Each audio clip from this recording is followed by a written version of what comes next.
Nakita mo na ba ang isang hayop na para bang galing sa isang fairy tale? Isang nilalang na sagisag ng tunay na pagkakaisa at tapang? Halika, samahan ninyo akong kilalanin ang giant otter ng Amazon. Sa unang tingin, mukha lang silang malalaking otter, di ba? Pero higit pa diyan ang kwento nila. Sa mundong madalas ay survival of the fittest. Ipinapakita ng mga giant otter na ang tunay na lakas ay nasa pagkakaisa ng pamilya. Sama-sama silang nanghuhuli, naglalaro at nagpoprotekta sa kanilang teritoryo kahit palaban sa mga mapanganib na kaiman o jaguar. Ang bawat miyembro ay may mahalagang papel.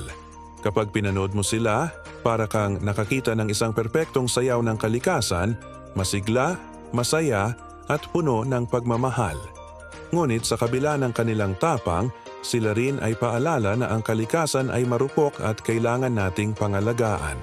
Sana ay na-inspire kayo sa kwento ng Giant Otter. Huwag kalimutang mag-like, share at mag-subscribe para sa iba pang kamanghamanghang kwento ng kalikasan. Hanggang sa muli,